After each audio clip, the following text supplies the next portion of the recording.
rather than my. Right, so we are now recording. So welcome everyone to our weekly haul. The Monday after a week of DNS. I think our position this week as from a sort of extremely informative series of events, all DNS orientated last week.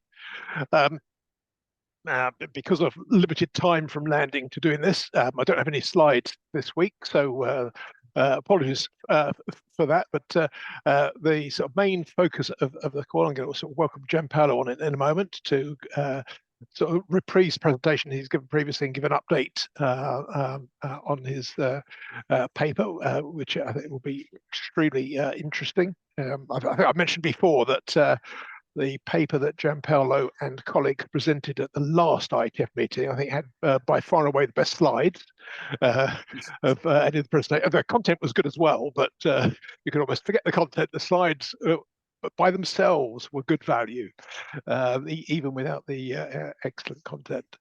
The other topic, which we'll maybe start with this week, I think slightly out of order, as we were sort of just chatting about it before I started recording. I'll just reflect briefly on sort of the 4 days of DNS discussions in Vietnam last week, which, as a reminder, we had the ICANN sort of day of DNS abuse, which was really interesting, with mainly aimed at registries and registrars and talking about, amongst other things, what some of the issues were, and in fact, and they mentioned, I think, they're planning. But only at the very initial level of planning. So just starting to think about doing a following event, I think in Europe in May, which would focus around sort of threat feeds and resolvers. No doubt more details to come, but I think that to me was one of the outtakes from the day of DNS abuse, was that the further discussions are needed to talk about threat feeds in the context of operating resolvers. So I think that will be really useful. We then had the ICANN DNS symposium, as well as so that was day 2, and then DNS OARC as days 3 and 4, and covered an awful lot of ground on a sort of pretty diverse set of topics across the spectrum of DNS matters. I mean, I know some of the people on the call today were present for the duration, so I don't know if anyone wants to just sort of give their take. I think sort of see who was there. Vittorio, I know was there. Michael was there throughout. And had some very interesting conversations on a number of ICANN related matters. And who else was there? I think Suzanne was there, and possibly others who I've forgotten. So apologies, but yeah, I thought it was a very good 4 days of discussions and inevitable networking opportunities.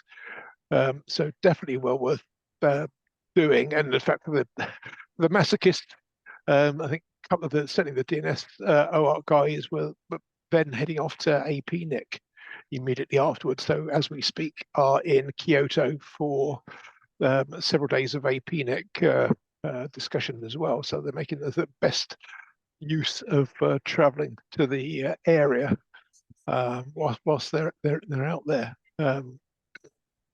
But yeah, I thought it was tremendously interesting and useful 4 days. Any opinions from anyone else who was either there in person or remotely that wants to interject? Yeah, Andrew, this is Michael. I would concur with you. I think the first 2 days were more, I would say, more policy centric. The last 2 days were, I think, a little more tech centric. So you kind of had your flavor. I think the 2 things I would note is I have to go on a diet because they fed us way too much food. So it was, I would say it was a good event, and the networking opportunities, I think, were equally as important as well. And I see Andrew is on the side. So Andrew, back to you. Sorry, I just been told not to do a video call here whilst you were talking. So I missed most of that, Michael, but I'm sure there were points well made, and I learned a lot thanks to our conversations about some of the history of ICANN as well. By the way, as a bonus feature whilst I was there. So thank you for your insights into the some of the history of ICANN, which was tremendously useful. So Andrew, do you have to leave or move? I'm gonna if I can move while still talking. Purely to a different location in the same place. Apparently, this particular table you're not meant to do calls from, which is bizarre. But anyway, we can continue talking for you while you please move. do. Please, yeah, Vittorio. What did you make? Vittorio, you're up now.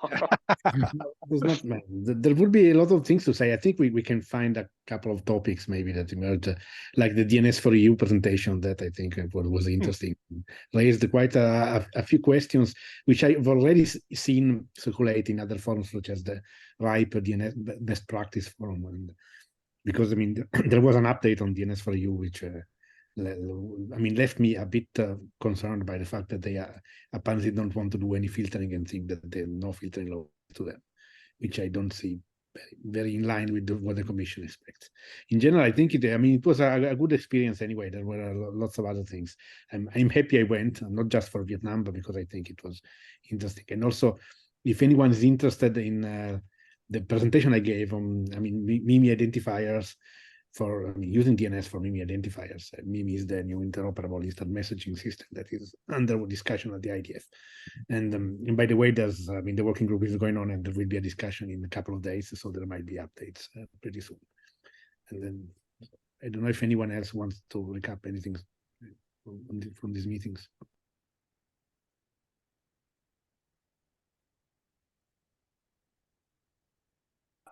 I wasn't there.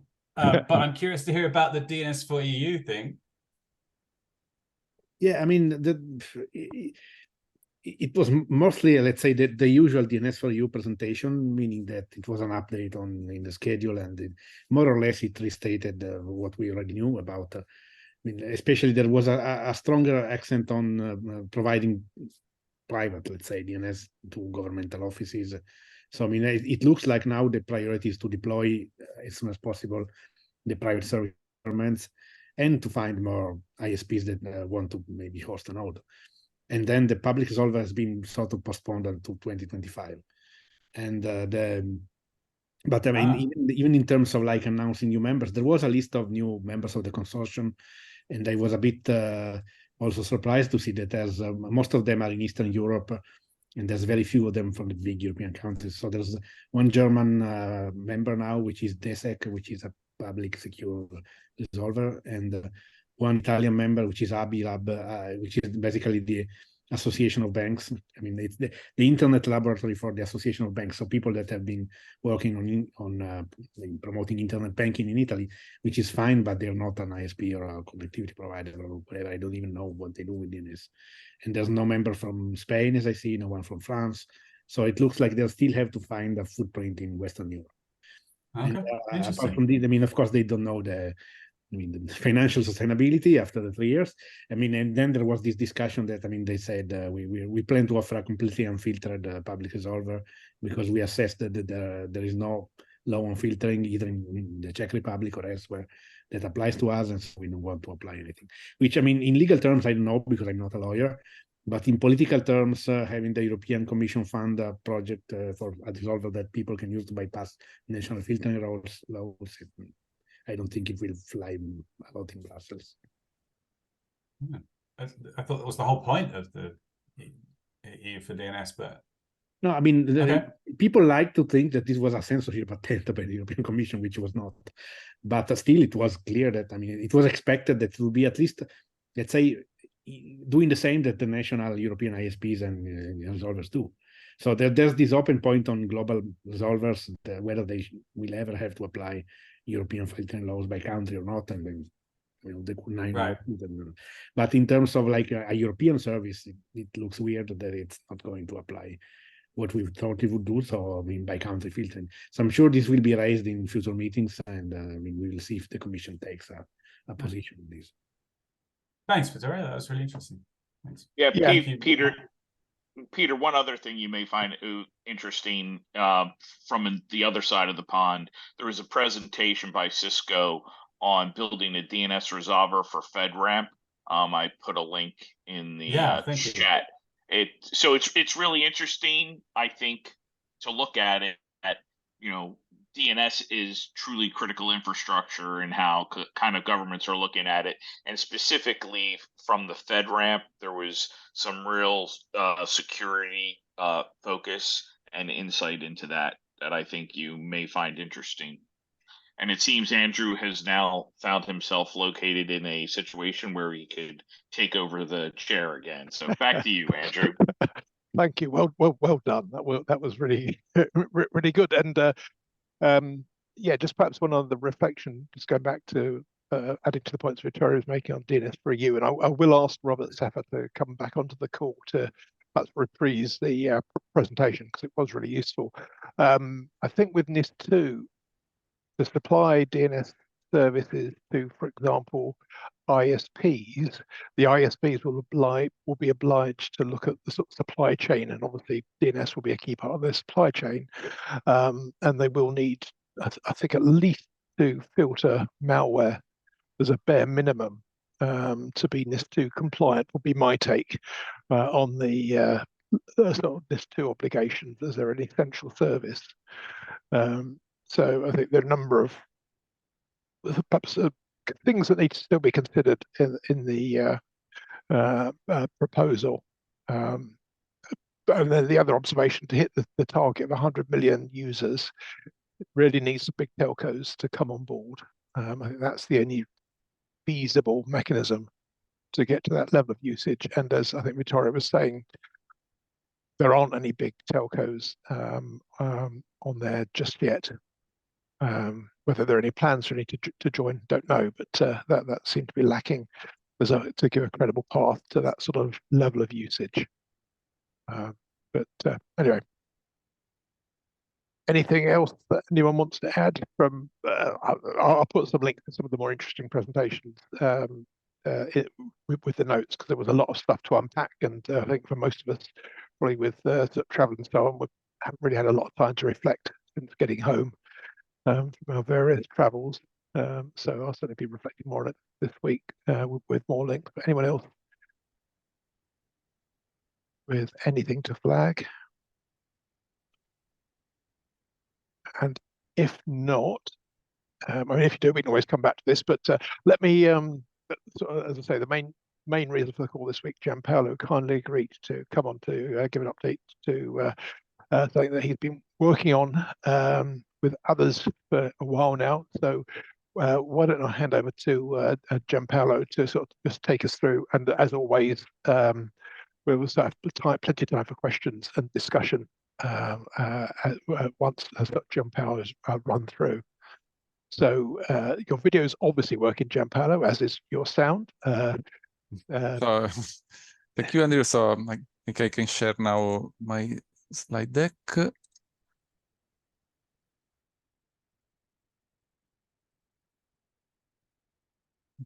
Okay. Can you see the screen? Yeah, it's not full screen, but yeah, it is now full screen and is definitely working. And I recognize those excellent slides. So good to see them. Perfect. Thank you. So this is our proposal of implementation of the extended DNS error standard into the browser. So as an operator, we have been proposing product that implement filtering since years. And after the rise of HTTPS, it has not been possible to show blocking pages. So while the product is effective and can protect customers against malware and against parental control not allowed, the customer doesn't see much time doesn't see the value, so see just a browser error. These apply both to premium products. So for example, Vodafone name is SecureNet, but has a similar product, and to country mandated filtering. There are countries that request to adopt adult content filtering. then there are filters for illegal content, and in any case, the result is a browser error. Today, for a certificate error reason, it is not possible to show the reason. The new extended DNS error standard is a method by which the DNS server can enrich the response with a reason for the blocking. By itself is not the solution, but is a way to transport information to the end user.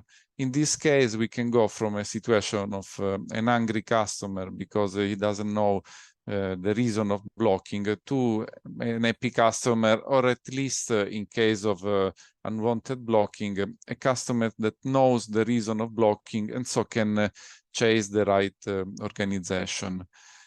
The implementation, this is an update after the March IETF, is happening now. So after the implementation in May, Apple started the implementation of extended DNS errors in iOS 17 beta. The actual user experience is not a perfect one because is just so my iPhone is in Italian, so here the text says Safari cannot open the page malware.scalone.eu because it has been filtered by Vodafone test DNS over HTTPS. So not a very nice user experience, but already now is providing the information of the reason of blocking and the blocker. So in case the customer is not happy about the blocking, can complain with the right organization. In case he is happy, he knows who was the responsible of blocking. There could be a better implementation for sure. This is just the first in beta. So I think we have two possibilities. One maybe is too bold, so using the full resources available in the JSON of the standard, where it is possible to implement an URI that can point, in this case, to a blocking page. And in this case, it could be possible to show a graphical page with the reason of blocking and some explanation, linking potentially to a page with more explanation.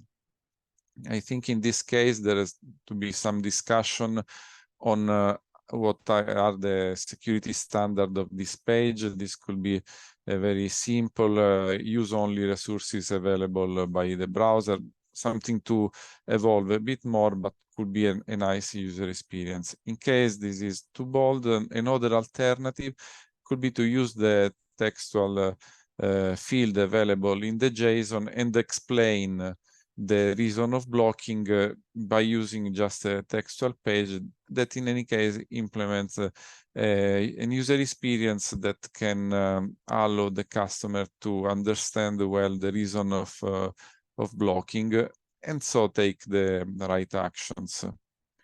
Those are fields already available in the fields, so theoretically could be possible an implementation just now.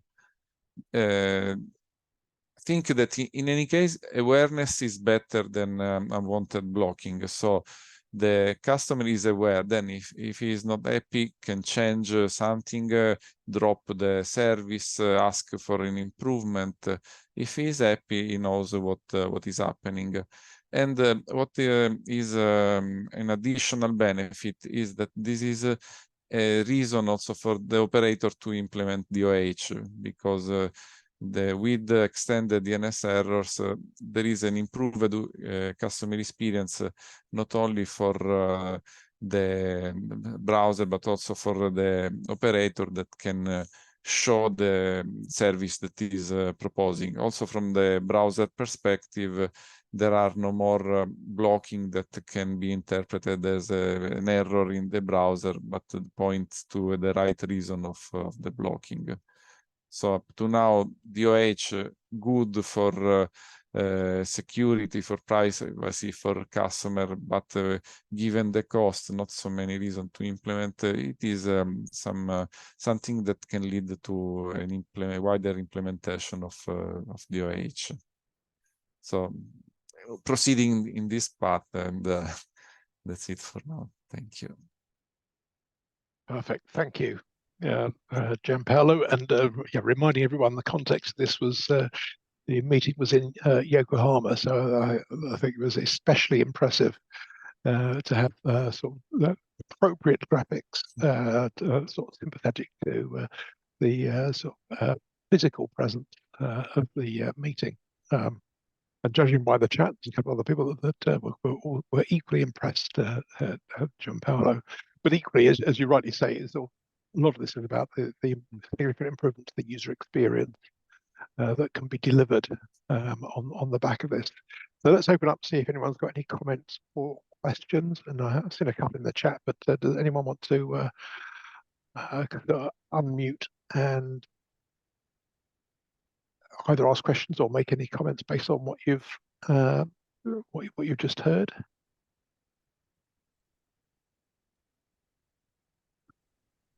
Sorry. Yeah, quick question. So how stable is the standard at the moment? Is it likely to be any future changes?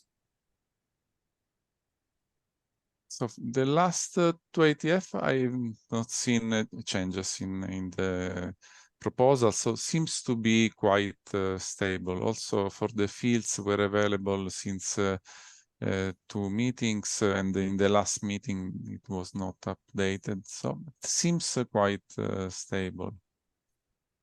Cool. Thank you. I can see a question in the chat, so just scroll up there from Patrick. Which is so RFC 8914 for DNS ED says that the extra text, a variable length UTF-8 encoded text field may hold additional textual information. This information is intended for human construction, not automated parsing. So how can JSON, hang on, what's the text? Hang on, how can JSON be allowed there?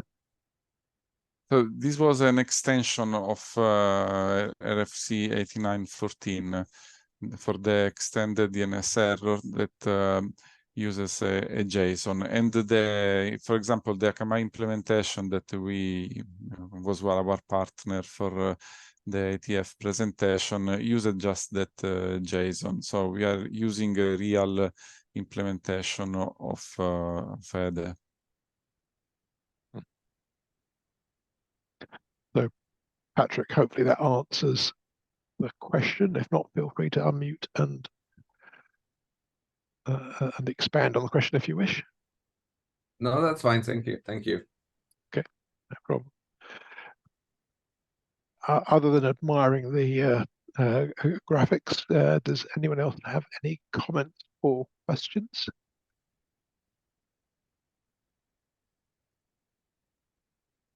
Just while people are thinking, Gianpaolo, do you have any feel for the likely adoption? Because it does seem to give a much better user experience, providing it's implemented. So it is not a stable release from the resolver point of view. So I think it will take 1 year to have the stable release of DNS, and then we are trying to socialize with the browser developers to have an end-to-end solution. So having both the server-side deployment and the browser implementation could allow to have the right user experience. And my sense from, I think, comments you made before the last meeting, in terms of implementation, it was pretty simple, without underplaying what you did. Is that fair, that it was pretty straightforward implementation-wise? No, yeah, I think it's quite simple. It's nothing. It's more a point of deciding to implement it than a complex stuff. And then, if the decision is in the direction of providing a better user experience, so a graphical page with links, then it is matter also of security. So I think some restriction has to apply, some maybe some loaded graphical data, or some certificate has to be agreed upfront. So it is not as easy, but from policy perspective, not technical implementation. Yeah, because you could see otherwise it could easily be abused if you could put URLs popping up on the screen for people to click on. I think history tells us if there's not careful governance of that, it will be abused in some way. Yeah, good. All right, well, I think you've got a few more fans for the graphics as well as for the content. Yeah, I think you could probably charge royalties for the use of those for other purposes. But I'll let people follow up directly with you on that as they wish. Thank you. Thank you for just running through that. As I say, I don't have any slides this week, so I will send out some news headlines, but that will be tomorrow. So I don't have any of those just yet. So I'm going to open up to see if anyone's got any other business, including we can go back to talk about the sort of DNS week stuff, if anyone's got any further reflections on that, or indeed anything else that's come up over the last week or so. So if you do, put it in the chat and I'll read it out, or better still, sort of unmute and so you can say it out loud if that's convenient, depending on your location. And maybe whilst you're thinking, I mentioned APNX running this week. Reminder that the Internet Governance Forum is taking place roughly 4 weeks from today in Kyoto, which I know we talked about it last week. Vittorio is going. So I don't know if anyone else on this call is planning to go. It'd be good to see some more people in person if you are. Or indeed online. Actually, that's one other reflection from last week. The Zoom webinar capability was used for the ICANN events, which is sort of okay, but you don't get any interaction with between the people who are present on site and those who are remote. For the OARC meeting, they use Mattermost for the chat, which is again okay, but an improvement on the ICANN in terms of interaction. But personal view, it made me realize how much better the level of interaction is with Meet Echo. But I know not everyone is a fan of Meet Echo, but I personally think when you have a hybrid meeting, it does seem to give a better degree of interaction between the various participants. Albeit I know from talking to the OARC team, it's much more expensive to use as a tool from the point of view of the organisers compared to sort of Zoom webinar. Anyway, that's just the side. So anything else from anyone else? Any other business this week?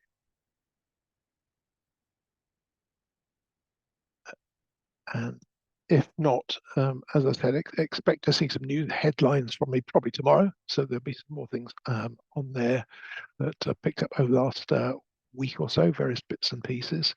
As I mentioned earlier, I will see if I can get one of the DNS for EU team to come on the call just to talk further about that project, give an update on that and answer questions. So you can sort of talk to them directly. But Simon, you got something you wanted to share? Yeah, just a quick. Sorry, new machine and it's not set up properly yet. No, I'm DSIT rather than DCMS. Just a note that it's the technical plenary of W3C this week, and I realise I'm using the camera as well. I'm being decided. Yes, it's over there. Yes, it's over there. Yes. All confusing. Sorry. Yeah, it's the technical plenary of W3C this week. So Marek is out there. So if you want any feedback, I'm sure you'll be happy to provide some. Thank you for that. And actually, I think, because it seems to be almost always, there's some ITU activity either this week or that has just, actually, I think it's just happened, maybe last week or the week before. But that seems to be pretty much a continuous process from where I'm sat just by the by. Oh, I should say, by the way, we'll probably spend some time on this in a few weeks' time. In terms of the work some of us have been doing on ECH, that some of that text should flow into the actual ECH standard draft. The co-authors are looking to see what they can integrate currently, so expect to see some updates to the main ECH draft in a few weeks' time, and we share that as and when the draft's available. And plus it'll be available if you subscribe to the TLS working group list at the IETF. And once we see that, well, that will then help us determine how best to shape the standalone deployment considerations document, so that there's not too much duplication or overlap between the two.